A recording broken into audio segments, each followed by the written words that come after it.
네, 우리 아동부 친구들이 와서 또 이렇게 찬양을 불러줬는데요. 우리 한번 격려하는 박수 한번 드리겠습니다.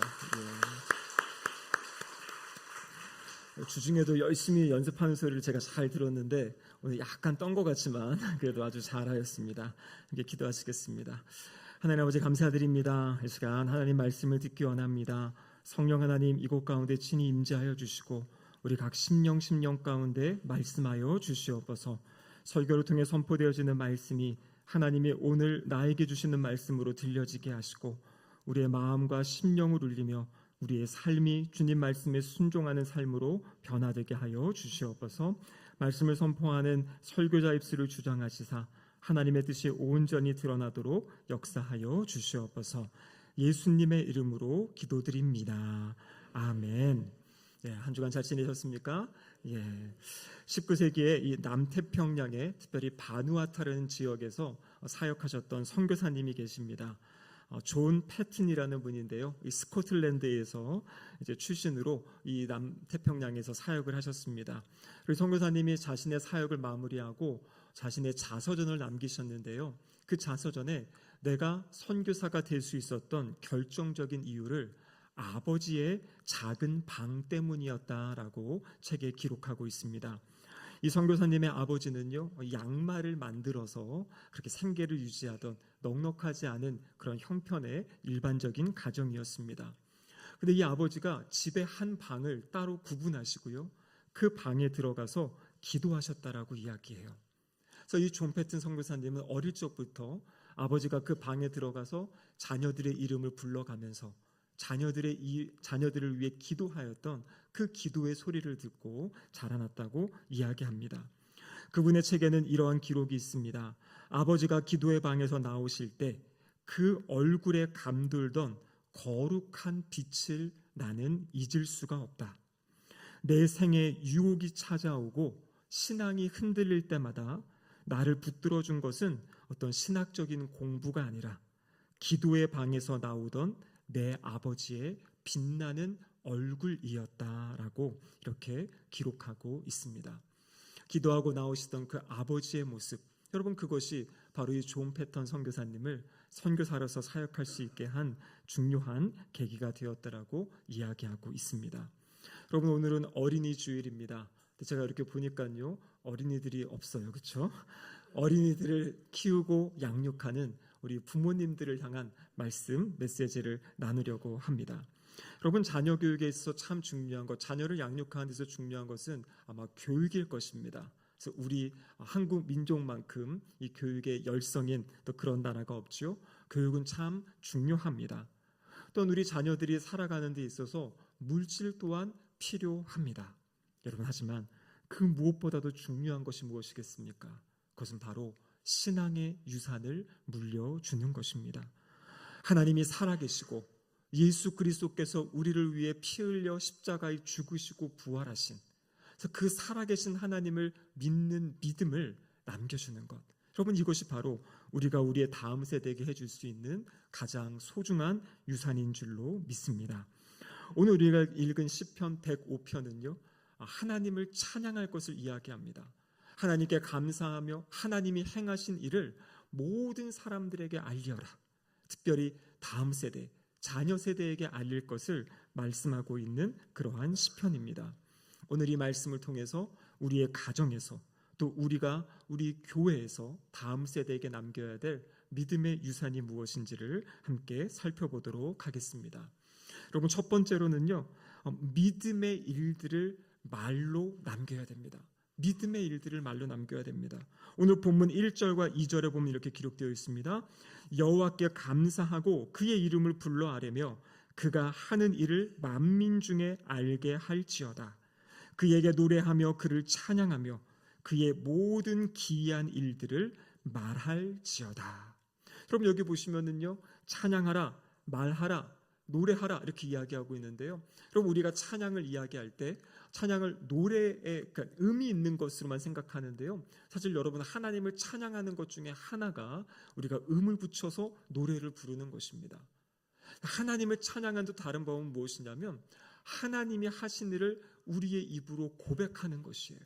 하나님은 이런 분이십니다. 하나님은 이런 일을 하셨습니다. 하나님은 이렇게 위대하십니다. 그럼 이렇게 입술로 하나님이 어떠한 분이신지 하나님을 높여드리는 그 모든 것이 바로 하나님을 찬양하고 노래하는 것이다 라는 것이죠. 오늘 본문 1절에 보면 이렇게 되어 있습니다. 그가 하는 일을 만민 중에 알게 하라. 하나님이 하시는 그 일을 모든 사람들에게 알릴 것을 이야기하고 있습니다. 2절에는요, 그의 모든 기이한 일들을 말할지어다. 말하라. 무슨 말입니까? 증거하라는 것이에요. 우리의 입술로 하나님이 행하신 일들을 선포하라고 이야기하고 계십니다. 여러분, 우리의 신앙은요, 하나님과 나의 관계 가운데 그 은혜를 그냥 내 마음에만 가다두는 것, 내 마음에만 담아두는 것이 아닙니다. 하나님이 우리의 삶에 행하신 그 놀라운 일들을요, 사람들에게 이야기하고 전하는 것이에요. 말하는 것입니다. 특별히 누구에게 해야겠습니까? 우리의 자녀들에게 하나님의 그 역사하심을 이야기하는 것입니다. 여러분, 때로는 안 듣는 것 같을 수도 있습니다. 또 어떤 자녀들은 그래요. 엄마 아빠는 맨날 똑같은 얘기 한다고. 여러분, 그런데 그것이 중요합니다. 엄마 아빠가 하나님과의 그 믿음의 고백, 그 믿음의 일들을 끊임없이 이야기하는 것, 여러분, 그것이 자녀들의 마음과 심령과 기억에 남는다라는 것입니다. 여러분, 우리 부모님들의 말 한마디 한마디, 우리 부모님들의 어떤 그 살아가는 그 은혜, 그 간증, 여러분, 이것이 우리를 살리고 일으키고 세운다라는 것이죠. 여러분, 저도 이렇게 예수 제자 훈련을 제가 지금 쭉 하고 있지 않습니까? 제가 제자 훈련하면서 제일 은혜 받는 게 뭐냐면 우리 성도님들의 입을 통해서 나오는 간증의 이야기들이에요. 하나님의 말씀을 들을 때, 하나님의 말씀을 묵상할 때, 삶의 자리에서 주신 하나님의 은혜를 여러분 나누면은요, 그 이야기를 들을 때 저의 심령도 살아나고요, 저의 믿음이 새로워지는 것을 경험하게 됩니다. 여러분, 우리의 믿음이 자라고 성장하는 것은요, 다른 것이 아니에요.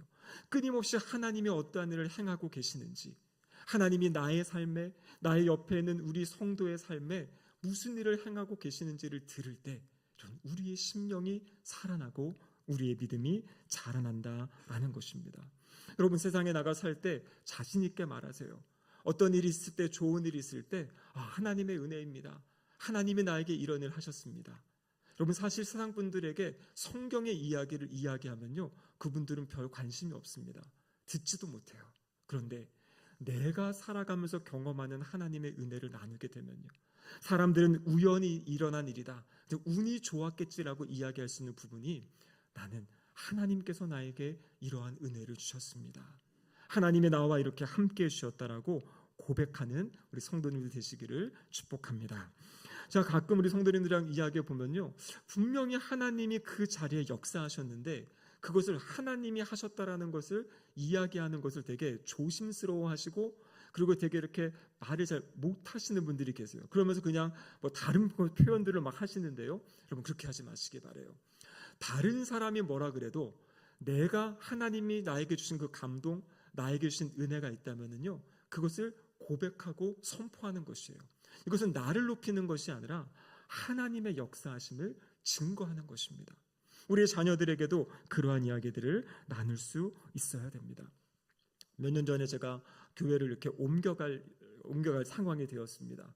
제가 한 교회에서 12년 동안 사역을 했는데요, 사실 그 다음에 사역도 담임 목사님이랑 다 이야기하고 준비하고 있었어요. 이제 하나하나 계획만 실행해 가면 되는 상황이었는데, 하나님께서 갑자기 저와 저희 아내에게 어떠한 사인을 주시고 메시지를 주셔서 이제 교회에 이제 사임을 해야겠다고 이제 말씀을 이제 드리게 됐습니다. 그 이야기를 하고 저희 아이들을 이제 앉혀놓고 하나님께서 이제 엄마 아빠를 이제 움직이시려고 한다, 보내시려고 한다. 그래서 우리는 이제 이 교회를 떠나야 된다. 여러분, 이 이야기 했더니요, 저희 아이들이 대성통곡을 했습니다. 왜냐하면 지금까지 한 번도 교회를 옮겨보지 않고, 저희 둘째는 그 교회에서 태어나서 그 교회만 다니고 수요 예배, 금요 심야 기도회, 특별 새벽 기도회, 주일 예배는요 아침에 드린 다음에 제가 청년부 사역할 때는 청년부 끝날 때까지, 저녁 때까지 언제나 함께 예배드리고 같이 했던, 그래서 집보다도 아마 교회가 편했던 우리 아이들인데요, 그 교회를 떠나야 된다고 하니까요 아주 충격을 받았어요. 근데 그때 저희 둘째가 그런 겁니다. 아빠, 진짜 하나님이 말씀하신 게 맞으십니까? 아빠 생각에 아빠가 좋은 거 따라가는 거 아닙니까? 라고 그렇게 이야기했어요. 근데 제가 뭐라 그랬겠습니까? 이거는 하나님이 우리에게 말씀하셨다. 엄마 아빠에게 말씀하셨다. 사실 저는 그 교회에서 참 좋았습니다. 많은 사랑을 받았고요. 여러 가지 조건들도 많이 좋았고요. 그래서 그곳에 있는 것이 어떻게 보면 저에게도 더 편한 과정이었고 더 어떤 유익한 것들이 여러 가지가 있었는데요. 하나님께서 가야 된다라고 말씀하셨을 때 그것을 이제 아이들에게 이야기한 거죠. 하나님이 가라고 하시니까 우리는 가야 된다. 여러분, 그 이야기들을 들을 때 아이들이 처음에는 이게 어렵고 힘들지만요, 나중에는 분명히 기억에 남을 것입니다. 그때 그 충격적인 사건이 하나님이 말씀하셨기 때문에 우리가 옮겨간 것이다. 여러분, 자녀들에게 부모님이 하나님으로부터 들은 그 말씀들, 하나님이 주신 그 이야기들, 그것을 순종하며 살아가는 모습을 보이는 것, 그럼 그것이 바로 신앙을 전달하고 전수하는 과정입니다. 디모데후서 1장 5절에 보면은요, 이런 말씀이 기록되어 있습니다. 같이 한번 읽어보시죠. 이는 내 속에 거짓이 없는 믿음이 있음을 생각함이라. 이 믿음은 먼저 내 외조모 로이스와 내 어머니 유니게 속에 있더니 내 속에도 있는 줄을 확신하노라. 사도 바울이 지금 디모데 안에 있는 거짓이 없는 믿음을 발견한 것이에요. 근데 그 믿음을 이야기하면서 뭘 이야기합니까? 그 믿음은 너에게서 그냥 생겨난 것이 아니라 너의 어머니, 너의 할머니로부터 흘러내려온 것이다. 그게 무슨 말이겠습니까? 거짓이 없다라는 것은요, 꾸밈이 없고 진실하다라는 것이에요. 말로만이 아니라 그 삶으로 그 믿음의 모습이 나타나고 드러났다라는 것을 이야기하고 있는 것이죠. 할머니의 모습, 어머니의 모습을 보고 바로 이 디모데가 그렇게 살아왔던, 그래서 그 모습에도 거짓이 없는 믿음, 그럼 그것 때문에 하나님이 디모데를 사용하셨던 아름다운 모습을 우리는 성경을 통해서 보게 됩니다. 여러분, 이번 한 주간 한번 우리 자녀들과 함께 하나님께서 우리에게 주신 은혜들을 한번 나눠보시기를 바라요. 여기 계신 모든 분들이 하나님을 만난 경험이 있으실 거고요. 또 아마 최근의 삶의 자리에도 분명히 하나님이 역사하신 것들, 감동 주신 것들이 있을 것입니다. 그럼 그것들을 자녀들과 나누는 것이에요. 그들이 무슨 생각을 하든 어떻게 듣든 그럼 그걸 생각하지 마시고요. 하나님은 나에게 이런 말씀을 하셨고 하나님이 나에게 이런 은혜를 주셔서 나는 하나님께 너무 감사하다. 너희들도 그 하나님을 만나고 그 하나님의 은혜 가운데 살면 좋겠다라는 그러한 고백을 하시기를 주님의 이름으로 축복합니다. 그러면 두 번째로는요, 하나님을 찾는 그 기쁨을 보여줄 수 있어야 돼요. 내가 하나님을 예배하고 내가 하나님을 섬기고 하나님을 구하는 그 모습을 우리 자녀들의 기억에 남겨줄 수 있어야 됩니다. 여러분, 오늘 본문 3절과 4절에 보면 이렇게 기록되어 있는데 같이 한번 읽어보겠습니다. 그의 거룩한 이름을 자랑하라. 여호와를 구하는 자들은 마음이 즐거울지로다. 여호와와 그의 능력을 구할지어다. 그의 얼굴을 항상 구할지어다. 아멘. 여러분, 여기 뭐라고 되어 있습니까? 여호와를 구하여라 이렇게 말씀하시죠. 여호와와 그의 능력과 그의 얼굴을 항상 구하여라. 그러니까 우리가 무엇을 구할 수 있냐면 여호와의 능력을 구할 수 있어요. 하나님이 우리의 삶에 주시는 그 은혜들, 나의 삶의 어려운 문제, 나의 삶의 필요를 채워주시는 그 하나님께 우리가 기도할 수 있는 것이죠. 여러분, 요즘에 어떤 것을 구하면 기복신앙이다, 그래서 그런 것들을 구하면 안 된다 이런 얘기 많이 하는데요, 제가 느끼는 것은요, 이 시대의 문제는 기복신앙의 문제가 아니라 더 이상 구하지 않는 것이 문제인 것 같아요. 하나님의 역사를 별로 기대하지 않습니다.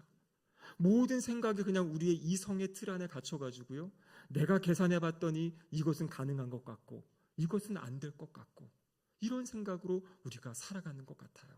근데 여러분, 신비입니다. 우리 기독교 신앙은 신비로움이 있어요. 여러분, 그 신비로움을 많이 경험하시기를 바랍니다. 신비로움을 많이 체험하시기를 바라요. 다른 사람들이 이야기하는 신비로움이 아니라 내가 하나님 앞에 무릎 꿇고 기도함으로 나에게 주시는 그 은혜. 여러분, 저는 참 신비로운 이야기를 많이 듣고 자랐습니다. 저희 어머니가 엄청나게 신비로운 일들을 많이 경험하셨어요.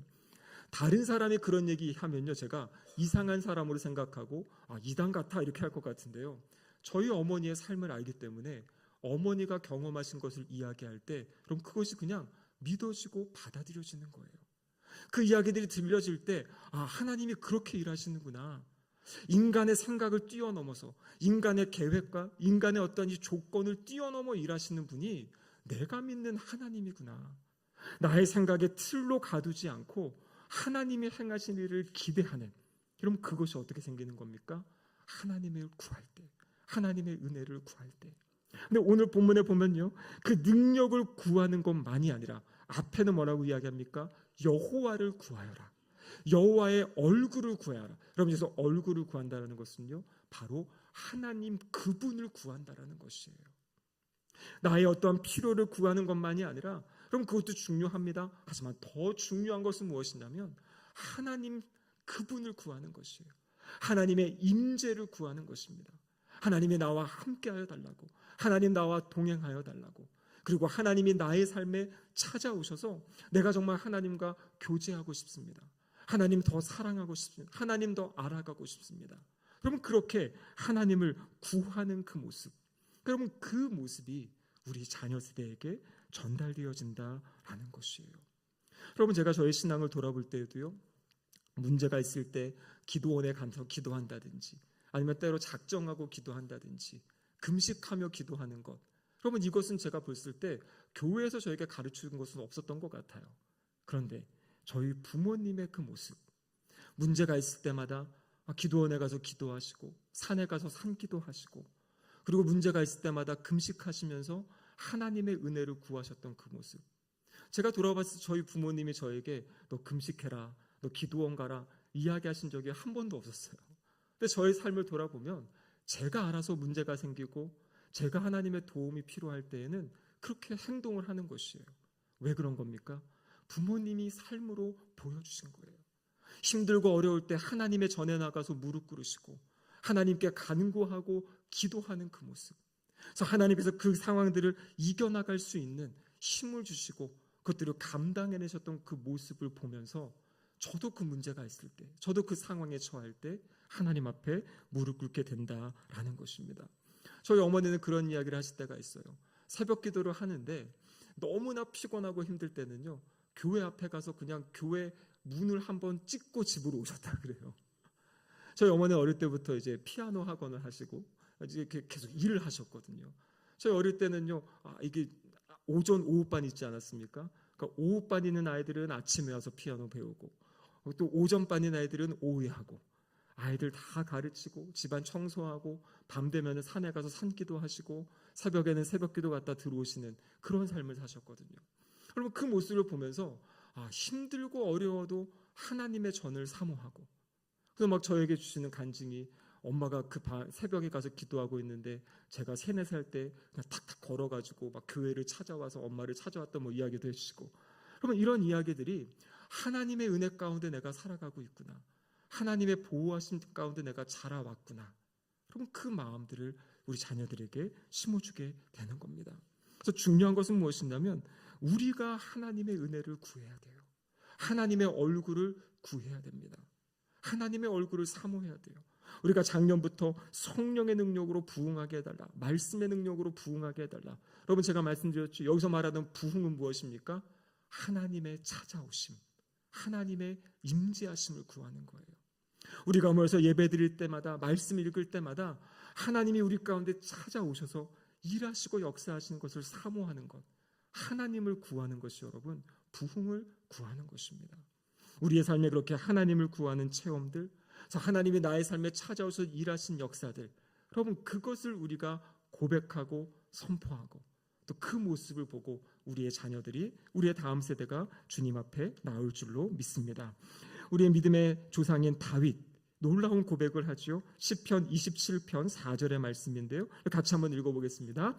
내가 여호와께 바라는 한 가지 일, 그것을 구하리니 곧 내가 내 평생에 여호와의 집에 살면서 여호와의 아름다움을 바라보며 그의 성전에서 사모하는 그것이라. 다윗의 고백이 무엇입니까?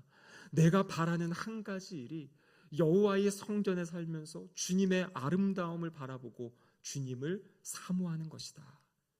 여러분, 그렇게 주님을 사랑하는, 주님을 사모하는 그 마음, 그 믿음을 다음 세대에게 전해줄 수 있어야 합니다. 그럼 마지막으로 세 번째인데요, 세 번째로는 하나님의 언약의 말씀을 붙잡는 것입니다. 오늘 본문의 5절과 6절에 같이 한번 읽어보겠습니다. 그의 종 아브라함의 후손 곧 택하신 야곱의 자손 너희는 그가 행하신 기적과 그의 이적과 그의 입의 판단을 기억할지어다. 우리에게 끊임없이 강조하시는 것이 무엇이냐면 기억하라는 것이에요. 하나님이 행하신 일을 기억하고요, 하나님이 행하신 일을 선포하는 것입니다.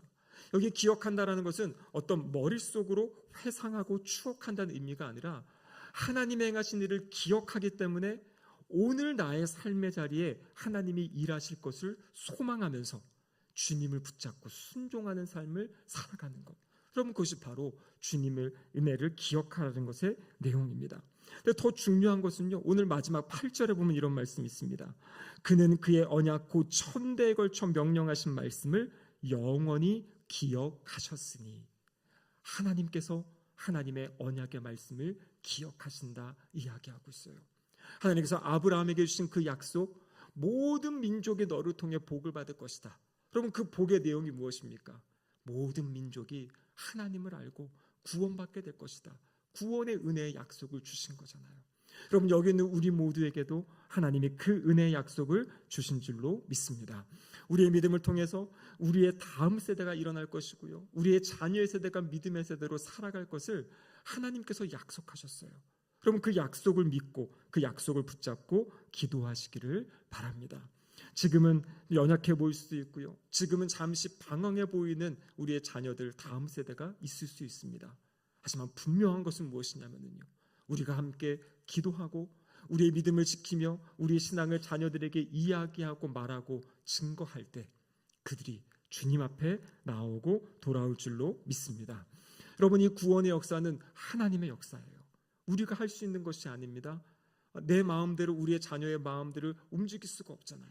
그들의 마음을 움직이실 수 있는 분은 오직 하나님이신 줄로 믿습니다. 그래서 우리는 우리가 할 최선을 다하고요, 우리가 자녀들에게 해줄 수 있는 믿음의 유산을 남길 수 있는 최선을 다하고, 그리고 끊임없이 하나님께 기도할 때 하나님께서 하나님의 역사를 행하실 줄로 믿습니다. 여러분, 이스라엘 백성들 요단강을 건너게 됩니다. 요단강을 건널 때 하나님이 그들에게 명령하세요. 그 요단강 가운데 있던 12개의 돌을 가져다가 그것을 나중에 기념으로 세워라 이렇게 말씀하세요. 그래서 자녀들이 저 돌이 무엇입니까? 라고 물어볼 때 하나님께서 우리를 이 요단을 가르시고 우리를 건너게 하신 것이다. 그래서 그것을 이제 길갈에 세워놓고 기억하게 하는 그런 기억의 장치들을 마련해 주신 겁니다. 그럼 우리의 삶에도 그러한 기억의 장치들이 있으면 좋을 것 같아요. 그래서 우리의 자녀들이 우리 부모님을 볼 때 기억할 수 있는, 우리 부모님은 언제나 성경을 읽으셨어. 우리 부모님은 언제나 찬송을 부르셨는데 어떤 찬송을 부르셨어? 그래서 그 찬송을 생각하면 그냥 부모님이 떠오르는. 여러분, 저희에게는 그런 찬송이 있습니다. 오늘 조금 이따 설교 후에 부를 찬양이 찬송가 559장인데요. 이 사철의 봄바람 불어있고, 저희 아버지가 제일 좋아하시는 찬양이고, 예배 때마다 저희가 이제 모여서 예배 때마다 이 찬양을 부르세요. 그래서 이 찬양을 들으면 아버지가 생각이 나고, 아버지 하면 이 찬양이 생각이 나고. 그래서 제가 이제 저희 가정도요, 저희가 저희 장인어른 장모님 추도 예배를 이제 결혼 초부터 계속 드려오고 있는데요, 드릴 때마다 저희는 매년 이 찬양을 부릅니다. 그래서 저희 아이들, 또 저희 조카 아이들, 이 아이들이 자라서 처음 배우는 찬양이 이 찬양이 되는 거예요. 그래서 기억하게 하는 거예요. 우리 가정이 어떠한 찬양을 부르는지, 우리 가정이 어떻게 하나님을 예배하는지. 그래서 우리 부모님들이 나는 우리 자녀에게 무엇을, 어떠한 기억을 남겨줄 수 있을지, 특별히 믿음에 있어서, 신앙에 있어서, 그럼 그것들을 한번 생각해 보시기를 바라요. 우리 부모님 하면 어떠한 믿음의 모습인지, 여러분 그것들을 한번 꿈꿔보시고요. 그래서 그것을 남겨주는 삶, 그래서 우리의 다음 세대가 우리보다 더 하나님을 사랑하고 하나님을 잘 예배하고 하나님을 섬기는 귀한 믿음의 세대로 일어날 수 있도록 함께 기도하시고 또 함께 격려하는 우리의 모두가 되기를 주님의 이름으로 축복합니다. 아멘. 기도하시겠습니다. 사랑하는 하나님 아버지, 감사드립니다. 어린이 주일을 맞이하여 부모된 우리들, 어른된 우리들이 다음 세대에게 어떠한 모습을 보여야 될지 말씀하여 주심에 감사드립니다. 주님, 우리가 먼저 하나님을 구하고 하나님의 은혜를 사모하며 끊임없이 하나님의 하신 일을 증거하며 선포하며 살아가는 우리의 삶이 되게 하여 주시옵소서. 우리의 삶에 일하시고 역사하셨던 하나님께서 우리의 자녀 세대, 우리의 다음 세대에게 일하시고 역사하여 주셔서 우리보다 더 하나님을 사랑하고 하나님 나라를 위해 헌신하는 믿음의 세대들이 세워져 갈 수 있도록 도와주시옵소서. 예수님의 이름으로 기도드립니다. 아멘.